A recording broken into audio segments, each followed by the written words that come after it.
네, 안녕하십니까. 오늘도 불교 정신치료 강의 중에서 읽기를 시작하겠습니다. 오늘은 144쪽 의지에 대한 올바른 이해부터 읽어보도록 하겠습니다. 의지란 우리 마음대로 할 수 없는 것이라고 이야기를 하면 대개 오해들을 합니다. 대표적인 오해가 바로 숙명론입니다. 조건에서 자유로운 의지가 없다는 이야기를 인간은 고정된 조건에 따라 살 수밖에 없는 존재라고 이해하고 반발하는 것이지요. 인간은 정말 고정된 조건에 따라 살 수밖에 없는 존재일까요? 불교를 안다면 그렇지 않다고 답할 것입니다. 불교에서는 조건이 계속 바뀐다고 말하기 때문입니다. 그것도 우리가 파악할 수 없을 만큼 원인과 결과가 굉장히 복잡하게 얽혀 있다고 봅니다. 그걸 까르마라고 하는데 앙구따라 니까야에서 생각할 수 없음경을 보면 우리가 알 수 없는 네 가지 가운데 하나로 업을 꼽고 있습니다. 업에 대해서 알려 하면 머리가 터지거나 돌아버리거나 한다는 것이지요. 업에 대해서 알려고 하면 머리가 터지거나 돌아버리거나 한다는 것이지요. 불교는 숙명론이 아니라 인과의 법칙을 말합니다. 우리의 마음의 본질이 그런 것입니다. 불교 세계관에서는 모든 것이 고정되어 있지 않고 변하고 무상하므로 숙명론이 들어설 자리는 없습니다. 이것을 잘 모르니까 사람들이 이렇게 묻습니다. 조건에서 자유로운 의지가 없으니 잘 살려고 노력할 필요가 없지 않느냐. 그런데 역으로 자유의지가 없기 때문에 엄청난 노력을 해야 한다고 봐야 합니다. 예를 들어 어느 스님이 선한 일을 하고 수행 열심히 하세요 라고 누군가에게 말했을 때 그 말을 듣는 사람이 속으로 자유의지가 없는데 내가 어떻게 그렇게 해 라고 생각했다 칩시다. 그런데 이치를 잘 살펴보면 우리에게 자유의지가 있다면 스님이 그런 말을 할 필요가 없습니다. 우리가 수행하고 선한 일을 하겠다는 의지를 내서 그냥 하면 되는 거예요. 하지만 다들 경험으로 아시다시피 그게 그냥은 되지 않습니다. 존경하는 스님의 그런 말이 새로운 조건이 되어 어떤 사람에게 영향을 주고 거기에서 변화의 싹이 트는 것입니다. 그러니 잘 아셔야 합니다.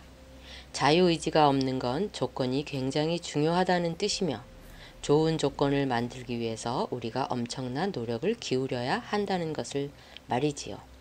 이와 관련해서 2006년에 파욱 사야도가 한국에 왔을 때 제가 이런 질문을 드린 적이 있습니다. 사야도 하면 큰 스님을 지칭하는 미얀마 말입니다. 제가 관찰한 바에 의하면 의지도 어떤 조건에 영향을 받습니다. 그렇다면 무엇을 하는 것이 우리 삶의 가장 이로운 조건이 됩니까? 어떻게 해야 삶을 잘 살 수 있습니까? 그랬더니 파욱 사야도가 이렇게 답하셨습니다. 부처님 만나는 게 제일 좋다라고요. 우리가 무엇을 한다면 자기 한계 속에서 할 수밖에 없습니다. 다람쥐 쳇바퀴 도는 것이지요. 그래서 자기 한계를 뛰어넘을 수 있는 조건은 바깥에서 오는 경우가 많습니다. 뛰어난 사람, 우리에게 좋은 영향을 주는 사람을 만나거나 하는 것이 무엇보다 중요할 수 있다는 뜻입니다. 상유타 니까야 아난다 경에도 행, 즉 의지, 의도는 남으로부터 오지 나로부터 오지 않는다는 내용이 나옵니다. 왕기사라고 시를 최고로 잘 읊는 사람이 있었습니다. 그가 출가한 지 얼마 되지 않아서 탁발을 나갔다가 여자를 보고서 감각적 욕망이 많이 일어남을 알았습니다. 그래서 아난다에게 욕망에서 벗어나게 해달라고 요청합니다. 그러자 아난다가 행을 남이라 보고 괴로움이라 보고 자아가 아니라고 보라고 말합니다. 그것은 무언가 해보고 싶은 욕망을 너 자신이 만든 거라고 보지 마라. 어떤 조건에 의해서 일어난 것으로 보고 마음을 잘 단속하라는 뜻입니다. 다음은 페이지 147 자유의지에 대한 과학적 실험입니다. 위험한 생각들이라는 책에서 생물학자 에릭 캔들은 자유의지에 대한 과학자들의 연구 결과를 소개하고 있습니다. 그에 따르면 신경과학자 헤르만 헬름홀츠는 1860년대에 무의식적 추론이라는 개념을 주장합니다. 신경계에서 발생하는 전기 신호를 측정한 결과 뇌에서 일어나는 활동 중 상당수가 사물에 대한 의식적인 지각보다는 앞서서 무의식 중에 일어나고 있다는 사실을 발견한 것입니다. 이보다 100년 정도 뒤인 1986년 벤자민 리베트는 실험을 통해 헬름홀츠의 주장을 뒷받침하는 결과를 내놓습니다. 그는 실험자들에게 자기들이 원할 때마다 아무 손가락이나 하나를 위로 올리도록 했습니다. 그리고 참가자들의 머리에 전극을 연결해 손가락이 올라갈 때와 뇌에서 전기 신호가 일어날 때 사이의 시간차를 측정했습니다. 그랬더니 손가락을 올리기 1초 전에 준비 전압이 일어나는 것이 측정되었습니다.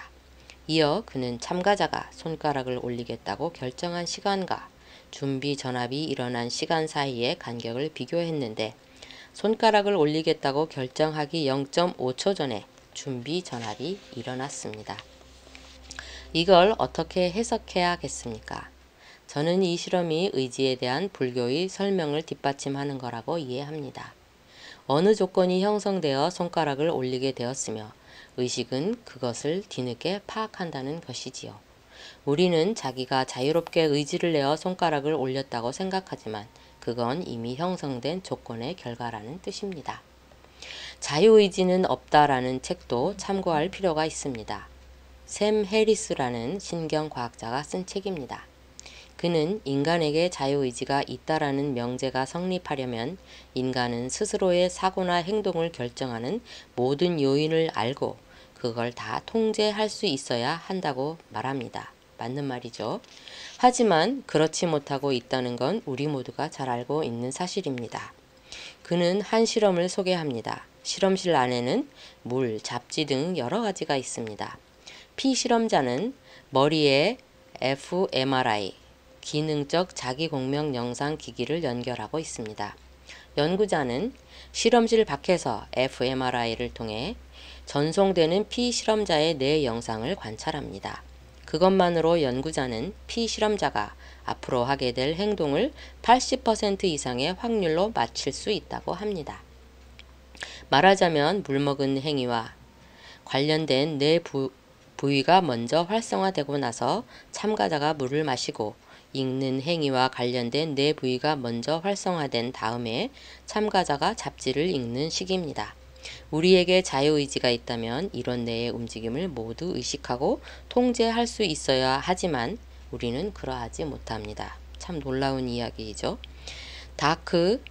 디크 수압이라는 뇌과학자가 쓴 우리는 우리 뇌다 라는 책도 의지의 속성을 이해하는 데 참고가 됩니다.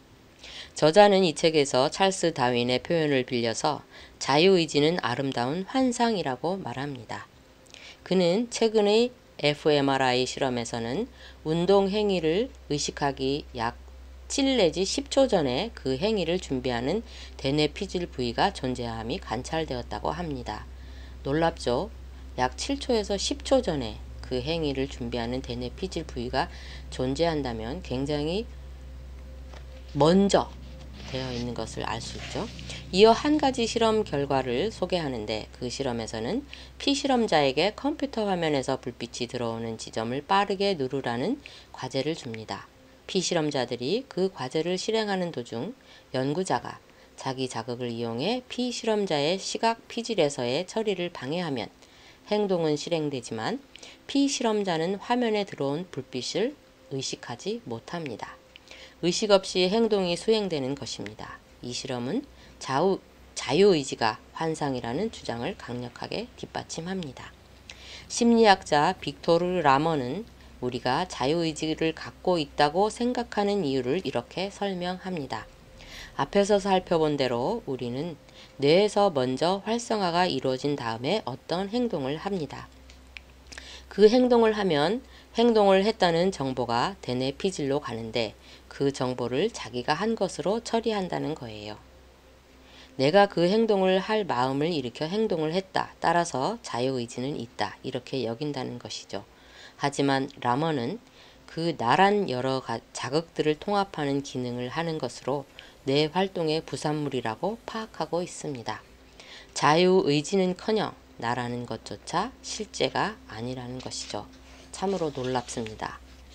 그러면 정신치료에서의 의지를 어떻게 다룰 것인가를 이어서 보겠습니다. 의지의 이러한 속성을 알게 된 이후 제가 환자를 치료하는 방식에서 큰 변화가 있었습니다. 그전에는 의지가 있으면 변화를 일으킬 수 있다는 생각에서 환자로 하여금 의지를 내게 하려고 시도했지만 이제 그렇게 하지 않게 된 것이지요. 지금까지 언급했듯이 의지는 그 순간의 어떤 조건에 따라 떠오르는 것입니다.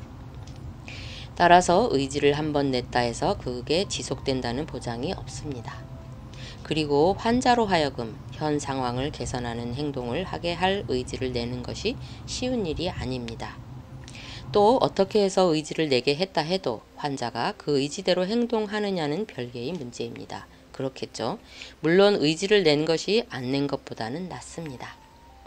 환자가 경험하고 있는 어떤 문제를 해결하기 위해서는 그렇게 할 수 있는 시스템을 구축해 줘야 합니다. 그 시스템 구축을 위해 환자가 할 수 있는 방법도 제시하고 또 그렇게 작업을 해나가는 과정에서 시스템이 어느 정도 구축되었나를 살피며 환자가 어려워하는 것들을 잘 수행할 수 있도록 실제적으로 도와줘야 합니다. 저는 요즘 성형 문제로 괴로워하는 어느 남성을 치료하고 있습니다. 성형 문제를 해결하려면 그와 관계된 다양한 것을 포괄해서 다뤄야 하지 의지만 따로 떼어 다뤄서는 되지 않습니다. 만약 그 환자가 섹스 상대가 없다면 성욕을 해결하기 위해 자유행위를 할 수도 있습니다. 남에게 피해를 안 주는 범위에서 자기 하고 싶은 대로 자유행위를 하면 되는 것입니다.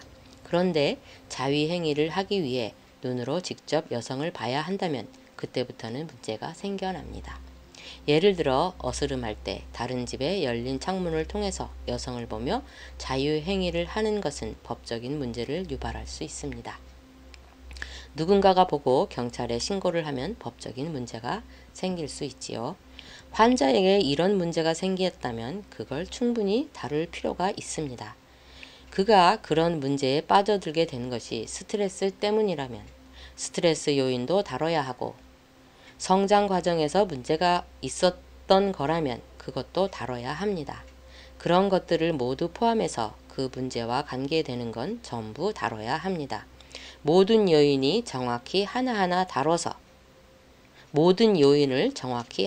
다뤄서 그에 대한 대책들이 서야 문제를 총체적으로 접근하는 것이 됩니다. 그러는 가운데 실제로 그 사람에게서 시스템 변화가 일어나야 하지요. 일전에 어떤 분이 저에게 물었습니다. 그렇다면 무의식의 세계를 아래아식을 어떻게 지웁니까? 라고 물었는데 그 답을 지금 하고 있는 것 같습니다. 우리 촘촘히 잘 읽으면서 봅시다. 어떻게 보면 우리는 알파고 같은 존재입니다. 물론 알파고하고는 차원이 다르게 복잡한 존재이지만 조건의 영향을 받아 인과의 법칙을 따른다는 점에서는 기본적으로 같습니다. 이 관점에서 치료자란 조건 바꾸는 방법을 제시해 시스템을 바꾸도록 돕는 존재입니다. 그렇지만 치료자가 제시한 길로 환자가 가지 않는 것은 어쩔 수 없습니다. 불교 정신치료가 아무리 탁월한 치료 방법이더라도 변화는 환자가 하는 만큼만 일어납니다. 부처님 역시 인연 없는 중생은 제도하기 어렵다고 했습니다. 그래서 적절한 타이밍에 적절한 가르침을 주셨지요. 불교 경전에 나오는 유명한 살인마 앙굴리말라는 사람을 죽인 다음 손가락을 잘라 실로 꿰어서 목걸이를 만듭니다. 목표는 1000명의 손가락으로 목걸이를 완성하는 것이지요. 앙굴리말라가 999명을 죽이고 마지막으로 자기 어머니를 죽이려고 발걸음을 옮기는 그 시점에 부처님이 앙굴리말라 앞에 나서서 그를 교화합니다. 그 타이밍에 뭔가를 하면 효과가 있을 거라고 보신 거지요. 의지가 조건에 따라 일어나는 현상임을 꿰뚫어 보신 겁니다. 의지가 조건에 따라 일어나는 현상임을 꿰뚫어 보신 겁니다. 치료실에서 환자와 이야기를 나눌 때 그 순간에 조성된 조건들 덕에 환자에게 무언가 긍정적인 변화를 일으킬 수 있는 것이 떠오를 수 있습니다. 예를 들면 그전에는 인지하지 못했던 가족의 고통이 떠오르는 것입니다. 치료자는 이런 것들을 잘 이용할 줄 알아야 합니다. 나아가 치료자는 환자가 치료실 밖에서 일상을 살아갈 때 머리에 무엇이 떠오르는지도 파악할 필요가 있습니다. 머릿속에서 떠오르는 것들이 그에게 영향을 주기 때문입니다. 또 환자가 처해 있는 구체적 상황들도 파악해야 하고 환자에게 어떤 긍정적인 의지가 일어났을 때 그걸 실천할 수 있는 조건이 있는지 없는지도 면밀히 살펴야 합니다. 이를 바탕으로 적절한 길에 적절한 타이밍에 제시하여 변화가 올 수 있게끔 해야 합니다. 네, 굉장히 중요한 이야기를 오늘 하고 있습니다. 저희가 처음부터 여기까지 읽는 과정에서 어떤 차곡차곡 쌓은 것을 이제 실제로 수행할 수 있게 하고 있는 것 같습니다. 이것을 잘 2번, 3번 우리 반복 학습하여 우리 스스로 치유할 수 있는 노력을 해봅시다. 오늘도 즐거운 하루 되시기 바랍니다. 감사합니다.